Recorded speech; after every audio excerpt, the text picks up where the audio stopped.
ফাগুন মাসে কাঁচা বাসে গুনগুনিয়ে ভ্রমর আসে প্রেমের লাগি বুকটা করে আ আ দুষ্টু কোকিল ডাকে রে কুকু কুকু। আরে আরে শেফা, দাঁড়া দাঁড়া, মনে কি রং লেগেছে নাকি? গান গাইতে গাইতে কোথায় যাচ্ছিস তোরা দুজন? ভালোই তো দেখছি গান গাইছিস, তো এত রং কোত্থেকে আসে তোর? আবার দুজনের হাতে দেখছি তাও আছে। আরে বাঘিনী মামি, আমাদের জমিতে যে আখ হয়েছে গো, অনেক বড় বড় আখ হয়েছে গো। এবার আখ বিক্রি করে কোটিপতি হয়ে যাব। এবার আখ বিক্রি করে না আমি পার্লারে যাব গো একটু রূপচর্চা করতে, এই জন্যই তো এত আনন্দ। হ্যাঁ হ্যাঁ, যাচ্ছিস যা। তো এরকম গান গাইতে গাইতে গলা ফাটিয়ে আমার কানের ঝালাপালা করিস না, ঠিক আছে? যা, আখ তুলে আমাদেরও খাওয়াস, একা একাই খাস না, একাই খাস না। ওগো তাড়াতাড়ি কাটো গো, অনেক দেরি হয়ে যাচ্ছে। এই গরমের মধ্যে আর দাঁড়িয়ে থাকতে ভালো লাগছে না। এই আখগুলো নিয়ে আবার বাজারেও তো তোমাকে বিক্রি করতে যেতে হবে। চলো চলো তাড়াতাড়ি চলো। এরপর শেফা শিয়ালিনী ও মিচকে শিয়াল তারা তাদের জমি থেকে আখগুলো তুলে নিয়ে বাড়ির দিকে যেতে থাকে। আর মিচকে শিয়াল সে আখগুলো কেটে নিয়ে বাজারে সে রস করে বিক্রি করতে থাকে। আসুন আসুন, রস খেয়ে যান, আখের রস, তরতাজা আখের রস, আমার জমি টাটকা আখের রস। আসুন আসুন দাদারা দিদিরা। ও মিচকে ভাই, তোমার জমির আখের রস, তাহলে আমাকে এক গ্লাস দাও দেখিনি। আমার যে তৃষ্ণায় গলাটা ফেটে যাচ্ছে, আর তোমার এই টকটকে রসগুলো দেখেই কেমন লোভ লাগছে গো। মিচকের জমির আখগুলো অনেক মিষ্টি হওয়াতে এভাবে সমস্ত ক্রেতারা মিচকের কাছ থেকে তার রসগুলো খেতে থাকে। আর মিচকে, আমাকে এক গ্লাস রস দে দেখিনি। সে কখন থেকে দাঁড়িয়ে আছি, তুই তো কথা শুনছিসই না। তাড়াতাড়ি এক গ্লাস রস দে।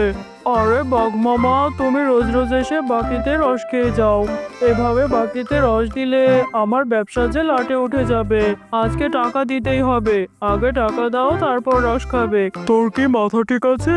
তুই কার সাথে কথা বলছিস বুঝতে পারছিস?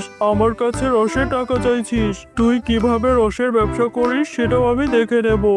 আরে আরে বাঘ মামা, রেগে যাচ্ছ দেখি। তুমি রাখছো কেন? আমি তো তোমাকে সে কথা বলিনি।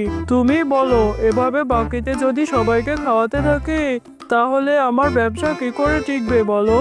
আমার কাছ থেকে রস নিতে হলে তোমাকে টাকা দিয়েই নিতে হবে মামা।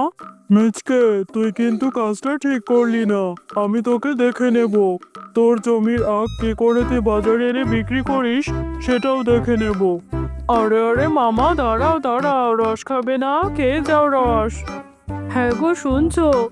ওই মিচকে আর শেফা তো ওদের জমিতে অনেক আখ ফলিয়েছে। আমি যে আখ খেতে কি পছন্দ করি, আমি বললাম যে আমাদের কিছু আখ দিয়ে যাস, ওরা কোনো পাত্তাই দিল না। তুমি আমার জন্য কিছু বাজার থেকে আখ নিয়ে এসো তো। হ্যাঁ গিন্নি, আখ যে আমারও খুব পছন্দ। আজকে মিচকে আমার সাথে যে বাজে ব্যবহারটা করলো আমি সারা জীবন মনে রাখবো। ভাবছি মিচকেকে কি করে যে একটা উচিত শিক্ষা দেওয়া যায় যাতে ও আর এরকম না করতে পারে। হ্যাঁ গো, তুমি ঠিকই বলেছো। জমিতে একটু ভালো ফসল হয়েছে বলে দুজনের খুব ভাব বেড়েছে। আমি বলি কি, আমরা আজকে রাতে গিয়ে ওদের জমির সমস্ত আখ চুরি করে নিয়ে আসবো। এরপর মন ভরে আখও খেতে পারবো, আর বাকি আখগুলো বাজারে বিক্রি করে মোটা অঙ্কের টাকাও পাবো। হ্যাঁ বউ, বুদ্ধিটা কিন্তু তুমি ভালোই দিয়েছো। তোমার বুদ্ধির জবাব নেই, এই জন্যই তো আমি তোমার বুদ্ধিতে চলি। এরপর রাত্রেবেলা বাঘ এবং বাঘিনী তারা দুজনে মিচকে ও শেফার জমিতে আখ চুরি করতে যায়। ওগো তাড়াতাড়ি করো গো, আমার কিন্তু খুব ভয় ভয় লাগছে। একে তো অন্ধকার রাত, তারপর কেউ দেখে ফেলে মান সম্মান যাবে। তুমি কি একদিনেই সব আখ নেবে নাকি? কালকেও আবার আসবো, চলো যাই। এরপর অন্ধকার রাতে বাঘ এবং বাঘিনী আখ চুরি করে নিয়ে বাড়িতে চলে যায়। আর বাড়িতে গিয়ে বাঘ এবং বাঘিনী মিচকে জমির সেই আখগুলো কেটে তারা খেতে শুরু করে দেয়। সকালবেলা মিচকে শিয়াল ও শেফা শিয়ালিনী যখন তাদের আখের জমিতে যায়, গিয়ে দেখে তাদের জমির আখগুলো কে যেন কেটে নিয়ে গেছে। ওগো, আমাদের এত বড় সর্বনাশ কে করলো গো? আমাদের জমির আখগুলো কে যেন কেটে নিয়ে গেছে। এখন আমাদের কি হবে? এত কষ্টের ফসল, কত টাকা খরচ করেছি আখগুলোর পিছনে, আমার যে সব স্বপ্নে মাটি হয়ে গেল। বউ, তুমি এত দুঃখ করো না, নিশ্চয়ই আল্লাহ একটা ব্যবস্থা করবে। এই আখগুলো এখন বাজারে কেটে নিয়ে যেতে হবে, না হলে তো এগুলো চুরি হয়ে যাবে। হ্যাঁ গো, তাহলে তাই করো। বাকি আখগুলো তুমি বাজারে নিয়ে বিক্রি করো, আর এই আখের গোড়াগুলো অন্য কোথাও রোপণ করার ব্যবস্থা করতে হবে। আর আমাদের সর্বনাশটা কে করলো গো? কে আমাদের সাথে এমন করতে পারে বলো দেখিনি? ওগো, ওই যে দেখো দেখো, বাঘ মামা দেখছি বাজারে আখ বিক্রি করতে নিয়ে এসেছে। ওই আখগুলো একদম আমাদের জমির আখের মতো না? তাহলে কি বাঘ মামাই আমাদের জমির আখগুলো চুরি করে নিয়ে এসেছে? হ্যাঁ বউ, হতেও পারে। কালকে যে বাঘ মামার সাথে আমার কথা কাটাকাটি হয়েছিল, আমি এই বাগেতে বাঘ মামাকে রস খাওয়াইনি বলে বাঘ মামা এভাবে আমার জমির ফসল চুরি করবে। হ্যাঁ গো, আমিও তো সেটাই ভাবছি। আমি গিয়ে বাঘ মামাকে জিজ্ঞাসা করে দেখি। আরে বাঘ মামা, আপনি তো দেখছি আখের ব্যবসা শুরু করেছেন, তো এই আখগুলো কোথায় পেলেন আপনি? নিশ্চয় আমাদের জমি থেকে চুরি করেছেন, তাই না? কাল রাতে আমাদের জমির সমস্ত আখ চুরি হয়েছে। এমন কাজ কি করে করতে পারলেন আপনি?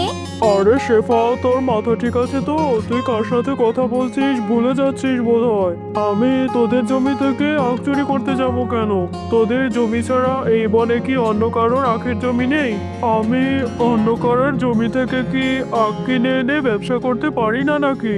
ওগো, আমার মাথায় একটা বুদ্ধি এসেছে। আমাদের যে অবশিষ্ট আখগুলো আছে সেগুলো আমরা আমাদের এই পুকুরে রোপণ করি, আর আখগুলো পুকুরে রোপণ করে পুকুরে কিছু কাঁকড়া ছেড়ে দেব, যাতে আমাদের আখ চুরি করতে আসলে কাঁকড়াগুলো ওদের কামড়ে উচিত শিক্ষা দেয়। বাঘ মামা আখ চুরি করবে না? আজকে এসো আখ চুরি করতে, বুঝবে মজা। এই কাঁকড়াগুলোর কামড় খেলে চুরি করার শিক্ষা পাবে। এরপর রাত্রেবেলা বাঘ এবং বাঘিনী মিচকের পুকুরের আখগুলো চুরি করতে আসে। কিছুক্ষণ পরেই তাদের দুজনকে পুকুরে থাকা কাঁকড়াগুলো কামড়াতে থাকে। ওরে বাবারে, ওরে মারে, আমাদের যে কাকড়ায় কামড়ে মেরে ফেললো গো।